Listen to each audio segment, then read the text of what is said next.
Field marshal Asim Munir की दौरा Iran से कबल अमरीकी सदर डोनाल्ड ट्रंप और आला अमरीकी हुकाम से मुलाकात हुई। रॉयटर के मुताबिक पाकिस्तान एक बार फिर अमरीका ईरान कशीदगी जंग के खात्मे के लिए सालिस का कलीदी किरदार अदा कर रहा है। फील्ड मार्शल के दौरा ईरान को आलमी मीडिया पर भरपूर कवरेज दी गई। ब्लूमबर्ग के मुताबिक दौरे का बुनियादी मकसद वाशिंगटन और तेहरान के दरमियान तातुल का शिकार मुज़ाकरात को दोबारा पटरी पर लाना है। पाकिस्तान की सिफारती कोशिशें आलमी मईशत और खत्ते के इस्तेहकाम के लिए इंतहाई अहमियत की हामिल हैं।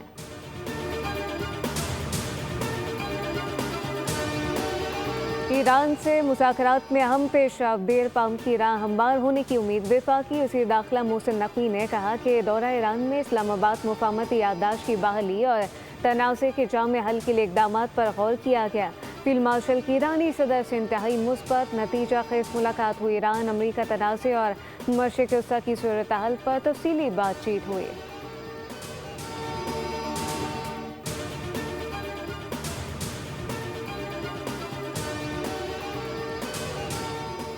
वज़ीर ख़ारजा इसहाक़ डार का तुर्क हम मनसब से टेलीफोनिक रब्ता दो तरफ़ा ताल्लुकात इलाकाई सूरत हाल पर तबादला ख्याल किया। तर्जुमान दफ्तर ख़ारजा के मुताबिक दोनों वज़ीर ख़ारजा ने बाहमी दिलचस्पी के उमूर और दीगर पर गुफ्तगू की। आइंदा होने वाली कसीरुल चौथी मुलाकातों और रब्तों पर भी बातचीत हुई। पाकिस्तान और तुर्की के वज़ीर ख़ारजा ने करीबी रब्ता बरकरार रखने पर इत्तफ़ाक़ कर लिया।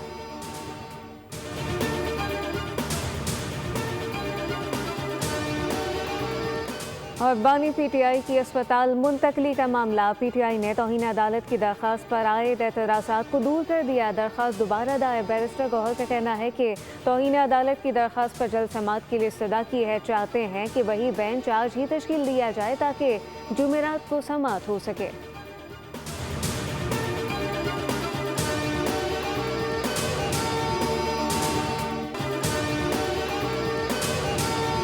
ईरानी सुप्रीम नेशनल सिक्योरिटी काउंसिल के सेक्रेटरी मोहसिन रज़ाई ने खबरदार किया है कि ईरान के खिलाफ इक़्तिसादी जंग जारी रही तो आबनाए हुर्मुज़ से तेल का एक कतरा भी गुजरने नहीं दिया जाएगा। ईरान के खिलाफ बार बार आयद की जाने वाली अमरीकी पाबंदियों का नतीजा खेज साबित होंगी। पहले भी इक़दामात अपने मकासद में नाकाम हो चुके हैं।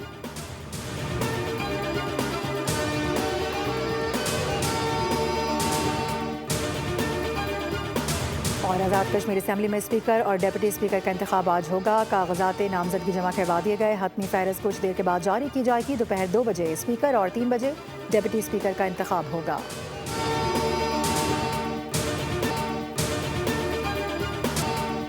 रियासत तो कहते हैं माँ की तरह होती है, लेकिन अगर ये चंद लोग इस पर मुसल्लत बनकर खुद डाइन बन जाएं, माँ के बजाय डाइन बन जाएं, तो लूटने लग जाएं, खाने लग जाएं, बर्बाद करने लग जाएं, जाहिल बनाने लग जाएं, तो फिर कैसे काम चलेगा। इसलिए इनसे इस मुल्क को निकालना है। पेट्रोल लेवी और महंगाई के खिलाफ जमात इस्लामी का धरना 10वें रोज में दाखिल। कारकुनान का लेवी ख़त्म कराने बगैर पीछे हटने से इंकार। अमीर जमात इस्लामी हाफिज नईमुर रहमान का धरने से खिताब कहा कि रियासत माँ की तरह होती है, लेकिन ये रियासत डायन बन चुकी है। रियासत के पास हमारी लूटी दौलत वो आवाम पर खर्च नहीं हो रही है। हमने आवाम के साथ मिलकर इस टोले को मुल्क से भगाना है। हम अपनी मर्जी से पुरअमन रहते हैं, तशद्दुद से सियासत नहीं चमकाना चाहते, उसे कमजोरी ना समझा जाए। 12 रबी अव्वल को धरनों में ईद मिलादुन नबी सल्लल्लाहु अलैहि वसल्लम मनाने का ऐलान किया। अदालत ने नौजवान ताजिर की हलाकत की तफ्तीश के लिए GIT तश्कील देने से मुतालिक दरख्वास्त का तहरीरी हुक्मनामा जारी कर दिया। मीर रज़ा की गुमशुदगी और उसके बाद मौत से मुतालिक थाना फिरोजाबाद में FIR नंबर दर्ज है। दरख्वास्त गुजार ने मौक़िफ़ इख्तियार किया है कि जाए वक़्वा को फौरी तौर पर महफूज ना करने से तफ्तीश शदीद मुतासिर हुई है। गवाहों के बयानात बर वक्त कलमबंद नहीं किए गए। इलेक्ट्रॉनिक डिवाइसेस की सही से जाँच और मुआयना भी नहीं हुआ। मुबैना तौर पर वक्त से पहले खुदकुशी का बयानिया अपनाया और फिर फैलाया गया। इन हालात में इस मामले की जॉइंट इन्वेस्टिगेशन टीम के जरिए आज़ादाना और जामे तफ्तीश की ज़रूरत है।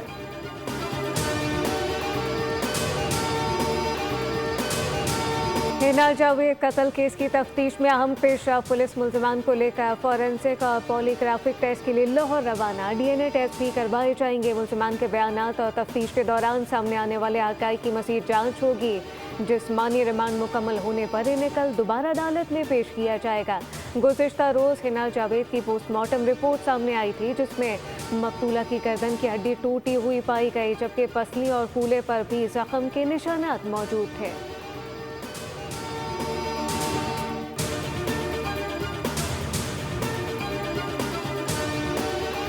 डिफेंस में बैंक से रकम लेकर निकलने वाले शहरी से 40 लाख रुपए लूटने का मामला, वाक़े का मुकदमा डिफेंस थाने में दर्ज कर लिया गया। पुलिस के मुताबिक मुतासरा शहरी गाड़ियों की खरीदो फरोख्त का काम करता है। बैंक से 40 लाख रुपए लेकर दोस्त के साथ निकला था। अपने दफ्तर के बाहर पहुंचा तो 2 मोटरसाइकिल पर सवार 3 मुसल्लह अफराद रकम लूट कर फरार हो गए।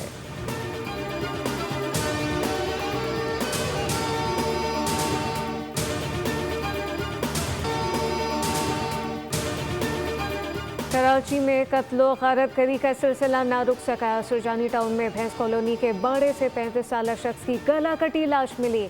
मकतूल की शनाख्त नहीं हो सकी। औरंगी टाउन सेक्टर 11.5 में कार पर फायरिंग से 25 साल यासिर जख्मी हो गया।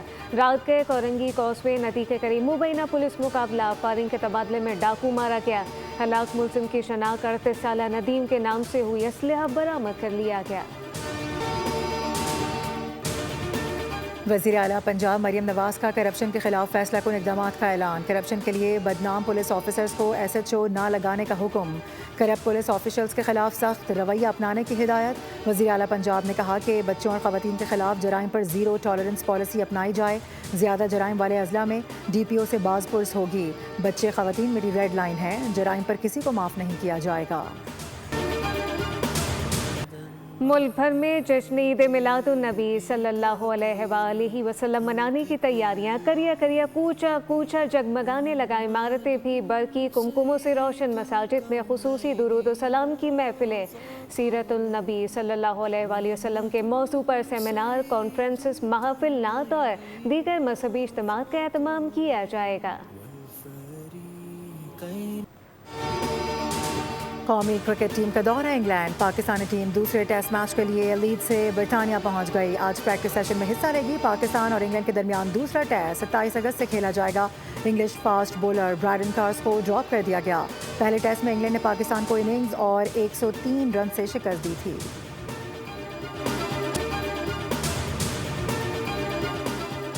हॉकी वर्ल्ड कप का क्लासिफिकेशन राउंड। न्यूजीलैंड की पाकिस्तान को 2 के मुकाबले में 4 गोल से शिकस्त। न्यूजीलैंड ने पहले, दूसरे और चौथे क्वार्टर में गोल किए। पाकिस्तान ने तीसरे क्वार्टर में 2 गोल दाखिल।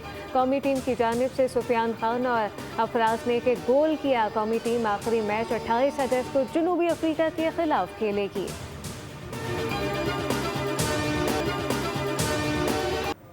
और फराज चाहिए कितनी मोहब्बतें तुझे, माओ ने तेरे नाम पर बच्चों का नाम रख दिया। मज़ाहिमत, एहतजाज और एहसासात के शायर अहमद फराज की 18वीं बरसी आज है। उन्होंने रवायती कायदों में रहते हुए ख़यालात और फितरत को शायरी में ढाला। अहमद फराज किताबों और रिसालों के दौर से चले फॉरवर्ड मैसेजेस के रुझान में तनहा राज किया। दुनिया में जहाँ जहाँ उर्दू समझी जाती है, अहमद फराज का तारुफ कराने की ज़रूरत नहीं पड़ती।